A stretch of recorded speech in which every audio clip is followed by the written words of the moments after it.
we're small but mighty, and hopefully you'll enjoy taking a look around. My name is John Hughes. I'm the director of the museum. We've been here since 2007, so it's been quite a while. Ron Johns gives us this space for free, which is invaluable. Yes, absolutely. But I'm from here. I grew up in Cocoa Beach, learned to surf here, and then moved out and about after high school for about 20 years and came back, just like about everybody that's from Cocoa Beach does eventually. So Cocoa Beach, as you know, is famous for Kelly Slater. If you haven't heard of him, he's probably the most famous surfer on the planet. And he grew up here and learned to surf here, and then went on to go on the World Surf League and win a record 11 championships, which is more by a factor of 2 or 3 than anyone else has ever done. Probably no one's ever going to beat that record. He's 53 now, and he's actually still competing. So he's kind of a phenomenon, to say the least. He's our kind of most famous favorite son from Cocoa Beach. So he gets a big panel, and this group over here also gets a good big panel. This is the Surfboards Hawaii team that was founded by Dick Catley, who moved here in '64, and he's probably next to Kelly Slater, the most famous surfing personality from this area. He kind of took a little beach town like Cocoa Beach was and put together probably the most formidable surf team that ever existed. It was at a time when Florida and Cocoa Beach, East Coast, were considered, like backwaters of surfing, and the West Coast, thought they were it. And they came over in '65 to compete against Dick Cattree and his team, thinking they were going to go home with a plane load of trophies, but Dick Cattree and his team won them all instead. Good. And so that's a really important contest in our local surfing history. And all these kids were from Florida, and most of them were from the Space Coast, and of those, most of them were Cocoa Beach. Our little high school that I went to school with that had 200 students in it. I did too. Oh, yeah, you look familiar. I know. I'm Kathy Kuhn, so Charlie Kuhn was my brother. Oh, okay. So anyways, yes, you know the whole family of surfing. Yeah. So. Oh, cool. Very cool. Yeah. Oh, yeah. Some of the earliest surfboards that were found in Florida. This was typical of the type of surfboards that were ridden up until about the 1930s and 1940s. You can see this beta suits, exactly the same as what these guys are wearing. Some of you guys may recall, if you've seen them before, that these are actually regulation U.S. Navy swim trunks. And that's what a lot of the surfers wore back then, because you could go to a surplus store and buy really cheap. So, and they're made out of wool. I don't know how they handle that, but that's, I don't want to find out. This little board here is a belly board. And these were, they made a zillion of these in like the 20s through 40s as rentals for resorts on the beach. But this particular one belonged to a woman who had grown up in New Jersey.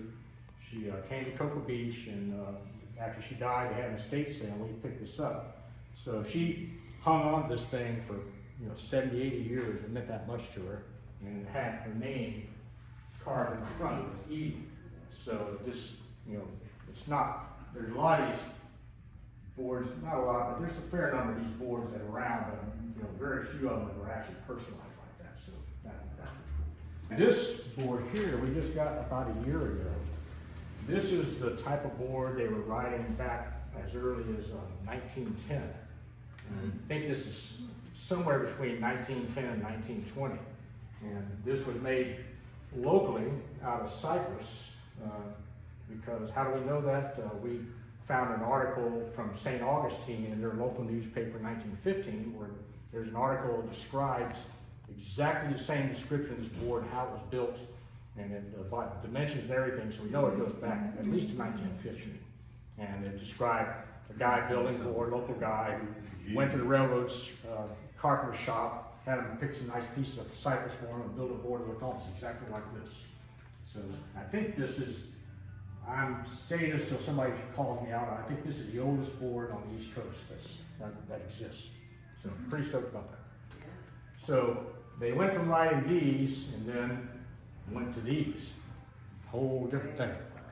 These are, yeah, these are called Blake hollow boards because the man that came up with the idea, with Tom Blake, came up with this design because at the time the boards they were riding were this length made out of solid redwood or pine. And you couldn't even pick them up. They were really heavy. So he thought that was pretty dumb. And so he came up with this design after doing a couple of different ways of doing it. And it's basically a surfboard. It's built just like an airplane wing. You can see here it's got the rib, the spars, and it's just like an airplane wing.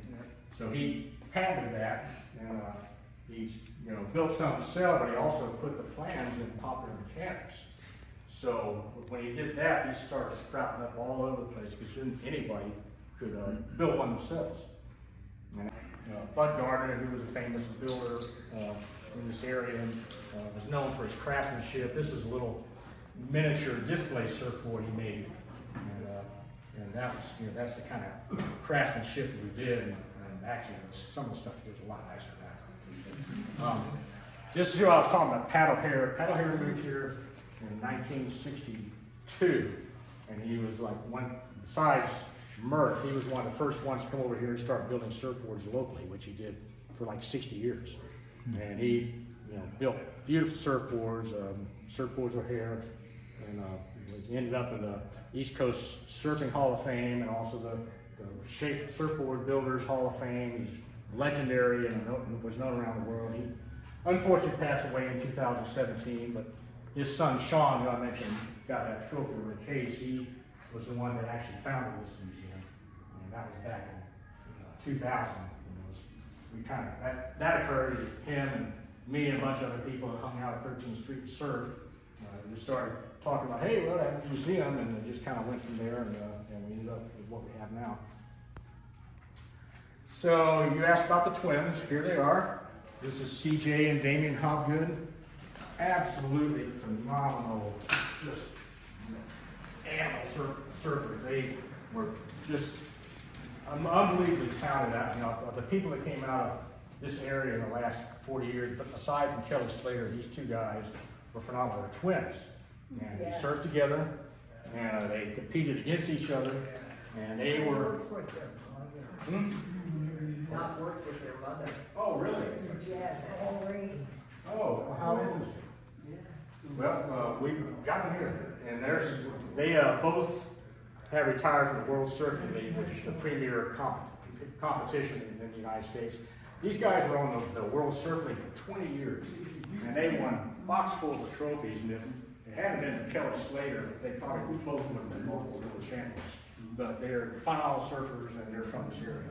This Sharon Wolf Cranston, she's also from Cocoa Beach, still lives here, but she was also our national champion. I think she won 4 national champions, and she was also a really, really good surfer, very aggressive,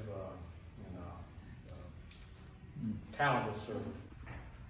So this right here is my brother back in the day when he was surfing professionally. He rode for Gordon and Smith and Body Glove, FloJo's, I don't know. Anyways, anybody that would pay him to surf. That's how he made a living. Wow. So being on magazine covers like this, which I have at my house, stuff like that. So he was centerfolds. He was one of the young men. So, so yes. Well, I was just gonna say, this crew right here, if you weren't in the in crowd right here, God bless you when you got back to the beach if you tried to cut any of these guys off. Because they were like a whole clan that came together like, how dare you take my wave, But anyways, they were all great guys, so there wasn't that much fighting. American surfer won the gold medal. That is this girl right here, Caroline Marks. Caroline Marks? Mm-hmm. She's from Melbourne Beach. Which man won the gold medal? Yeah, I don't know, some Brazilian guy, I can't remember who it was. He won from here, so I wasn't. Yeah, we don't care about he doesn't count because he wasn't local. But Caroline Marks won the gold medal in the Paris Olympics. Interesting. Yes, you did. Because that's now in an Olympic sport. It is. Surfing. Yeah. Absolutely. Beer coolies. Not real beer. No. Next time, we'll plan ahead. Perfect. Perfect. Thank I know you you. will. Absolutely. Definitely. Yeah. Thank you. You're welcome. It's There you go. We're going to try this afternoon and have go down to the bar and have a beer.